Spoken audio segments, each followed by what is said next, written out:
off script a little bit because I was humbled by meeting you guys for the last 2 days on the golf tournament, at the reception, at the dinner. I've been to a lot of conferences throughout my years, but this is the first time where, and it's gonna sound like I'm sucking up to you, but it's gonna feel like, you know, this is the first time when I met the backbone of America. I met people here that, you know, you could make TV movies about. I met people that were lifelong cops. I met an emergency fire guy that not only saved people from death, but that has gone through a death experience himself. I met people that have been mayors of their cities. So as a naturalized American, this is what the world looks to, you guys. So please give yourselves a round of applause because I think you deserve it.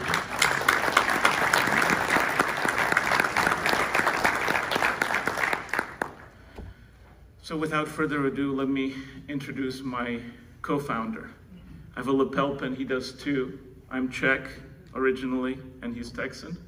He's one of your own, Matt Hansen. He was born in Houston, has gone through Catholic Jesuit schools in Houston, then went to U of T, where he's played water polo.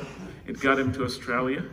He was a water polo player representing your lovely state.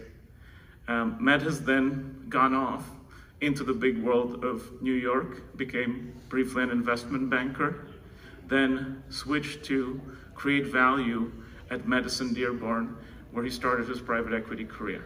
That was, how long ago was that? 2002. 2002. Matt was with Madison Dearborn. Then he had a 15-year career with Services Capital Management, which is one of the premier private equity firms. He established their European private equity practice. I'm sorry, Madison Dearborn was 1999. Services was 2002. He's normally good with numbers too. And he's, you know, he basically, he and I came together to take advantage of what we believe is a unique opportunity, investing, fixing European financial services, banks, investment, insurance companies, asset managers. Matt is somebody that is a friend. We've done things together since 2008. We established this firm in 2018, so it was 10 years in the making. But it's something that, you know, I think he'll tell you more about. Oh yeah, and he also went to Columbia Business School. So, Matt, come up here.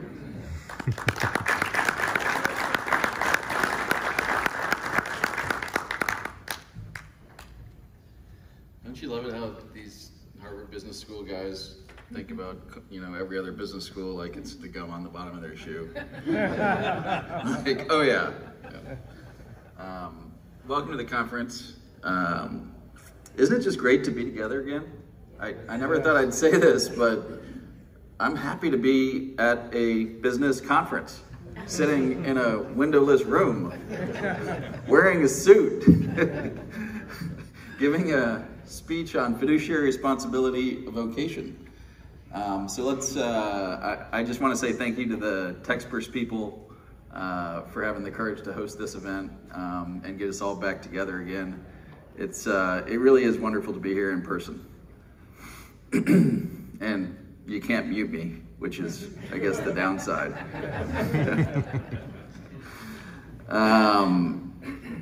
And thank you, Miroslav, for that kind introduction. It's been a pretty fun ride. And for all that stuff you said, the thing that you missed that I'm proudest of is being the son of Margaret Hansen, who's with us here today.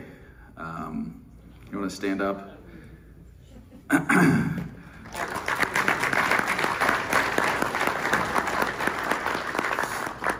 Margaret worked for the city of Houston since before I was born. She started at the city in 1966 and retired in 2002. And her husband, Mike Hansen, was also a city employee, may he rest in peace. And, you know, like I think most people in America. You know, she doesn't have a stock portfolio or a bond portfolio. She depends on that pension from Houston Municipal Employees Public Pension System. And that's actually worked out really well for her.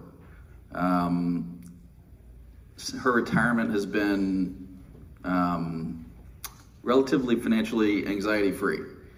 In a world plagued by financial insecurity, that is a tremendous gift. And I want to thank the people at Houston Muni for giving her that amazing gift. So let me get into this. This is me, founder and chief investment officer at Financial Services Capital. I already introduced you to founder and mom. But this is what a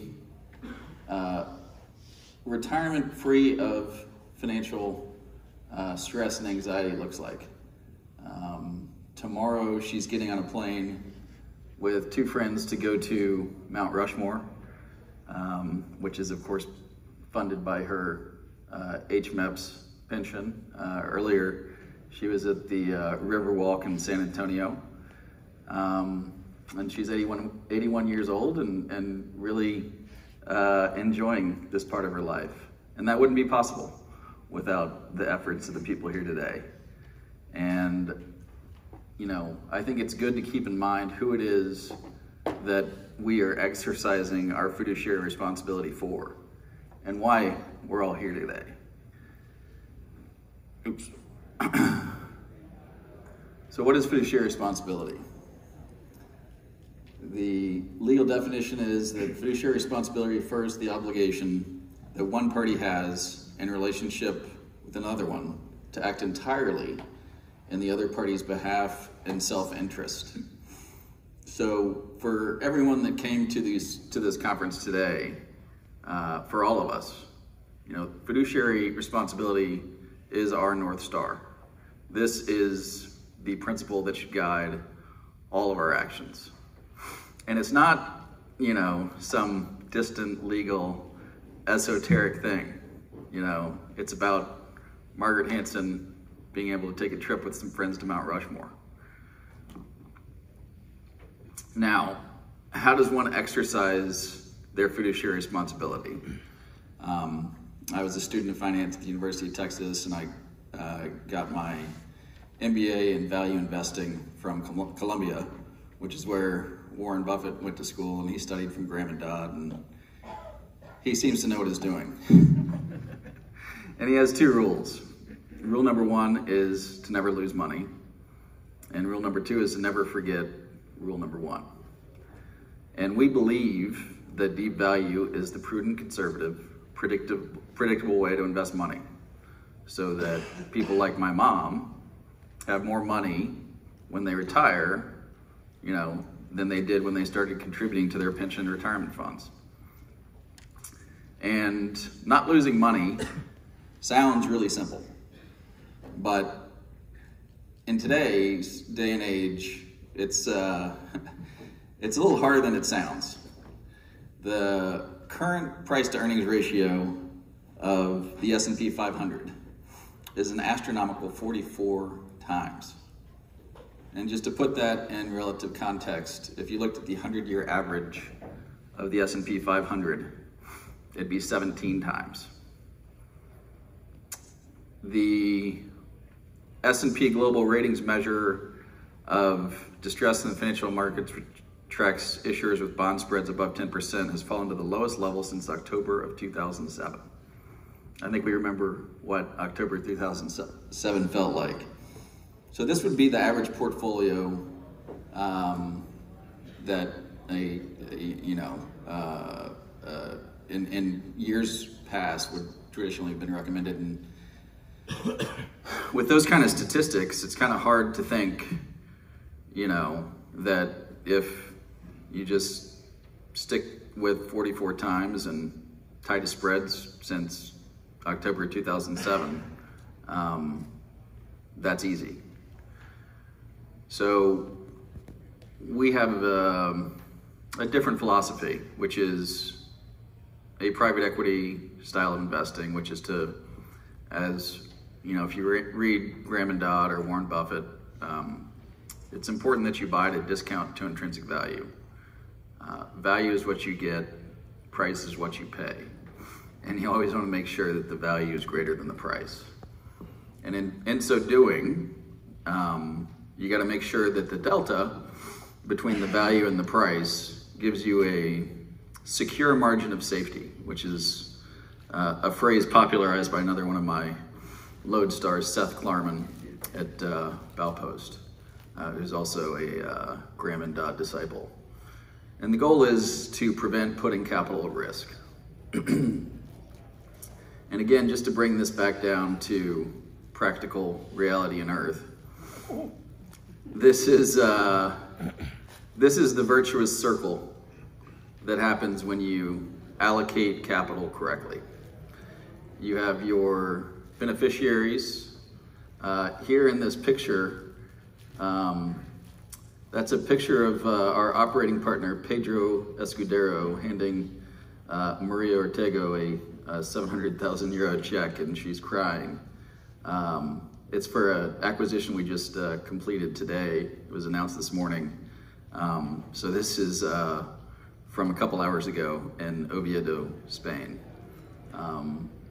UFASA, just to give you some background, is an old and historic company. It stands for Unión Financiera Asturiana. It was started by the municipality of Asturias, and we just found the shareholders, many of whom didn't even know that they owned shares, because the municipality had distributed the shares to its citizens. And Maria Ortega had no idea that she even owned shares in UFASA, so walking into her living room and telling her that, you know, she was going to get a check for $700,000 was a pretty good day for her. And then we, as owners and stewards of that asset, you know, with the passage of time, will create value and return more money to our beneficiaries than they contributed to us. And that is a very virtuous circle. And that's why I call fiduciary responsibility a vocation, right? You hear a lot about some of the more negative stuff in finance, whether you're reading about Jeffrey Epstein or whomever. And there is a virtue in our business. And something happened in my life where I had to do some soul searching to find out what my vocation was. And it came out to be fiduciary responsibility. And just to give you, before I get into that, I wanted to give you a view on private equity as I've lived through it. So I started my private equity career in the 1990s at Madison Dearborn Partners. And you know, those guys have been together doing private equity for 39 years. They were some of the founders of private equity. They were doing private equity before private equity was an institutional asset class. So just by the nature of them thinking of private equity, they were innovators. You know, I call that private equity 1.0. And then I spent almost 15 years at Cerberus. And at Cerberus, the philosophy was to, of course, buy a deep value, but the emphasis was on improving the operations of the business as the new owner. So creating value through operational improvement. And there was a big operating team, and that was, I think, private equity 2.0. Private equity 3.0 is the era where you have deep sector expertise. You do create value as operators, but you have woven into your DNA an understanding of technology. And technology has had a tectonic impact on just about every industry in the world, but especially financial services. So this is kind of how we built our firm around this principle of private equity 3.0. So 1.0 is affecting the transaction, 2.0 is adding value as an operator, 3.0 is the operators are the investors. There is no handoff from the guys that do the deal and the guys that deliver on the plan that you've built. And there is a deep understanding of technology and its utilization to create value. And in 2021,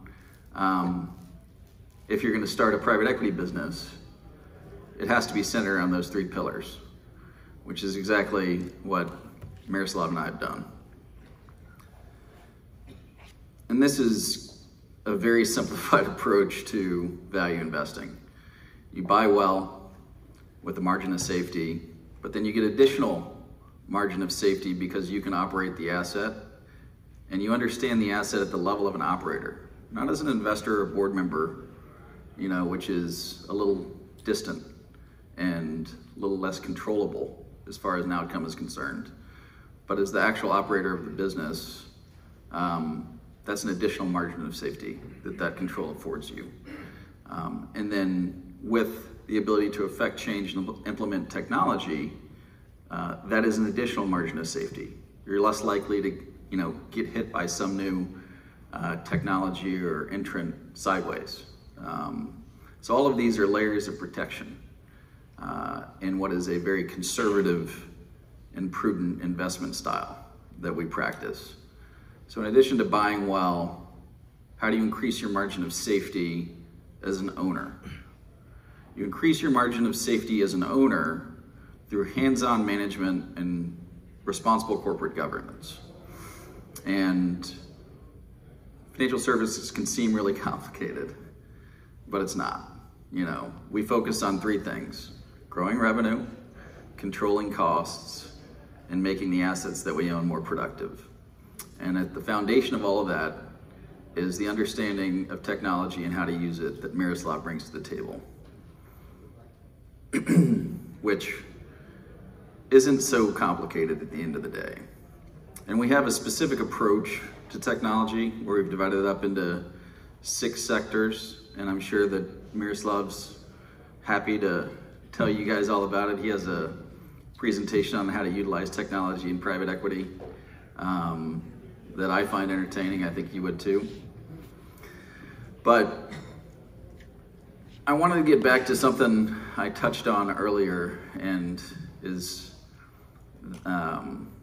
really why I chose this topic and why it's so near and dear to me. And that's, you know, what is vocation? Does anyone want to hazard a guess in this context about what the word vocation means? Any hands? Laura or Mom?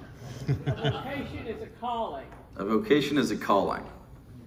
Okay, that's a great answer, and we'll go into that later.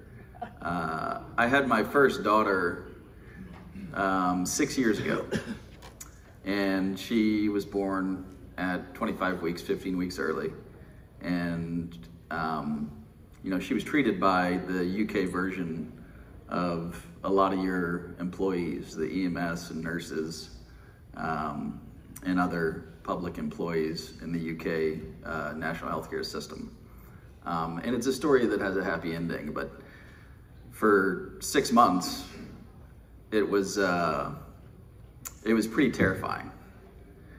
And for 6 months, I was going in and out of the hospital every day thinking this was the last day I was going to see my daughter. And when you're faced with real life and death, like a lot of the people in this room have been as firefighters and police officers, you kind of wonder what you're here for. What am I doing here? Why am I on this earth? And certainly you find some answers in faith, and certainly you find some answers in family. But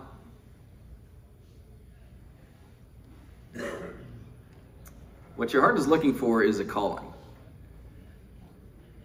And a vocation will give meaning to your life.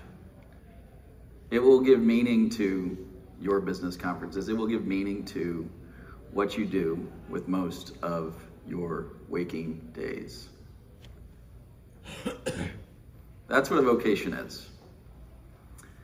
And I had a pretty good job at Cerberus at the time that my daughter was born.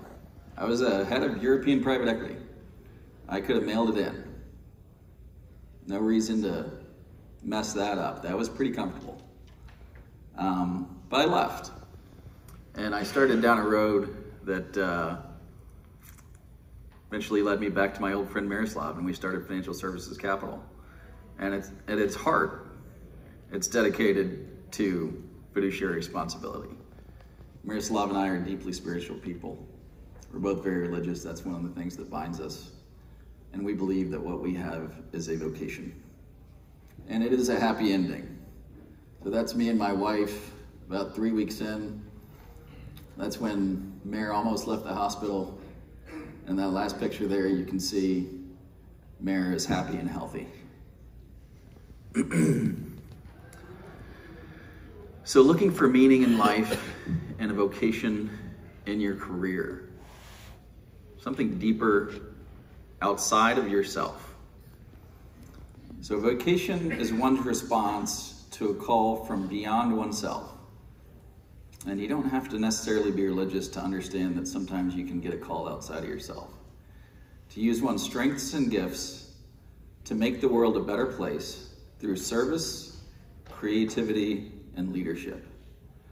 The concept of vocation rests on the belief that life is about more than oneself. And I posit to you today that fiduciary responsibility is our collective calling. And that's how you should think about this conference. And that's how you should think about your careers. And that's how you should think about your contributions to the world. And that's how you should think about the meaning in your life. Just to lighten it up a little bit when it comes to fiduciaries. Some of you call them annuitants. Some of you call them beneficiaries. Some of you call them clients. I just call them mom. Thank you.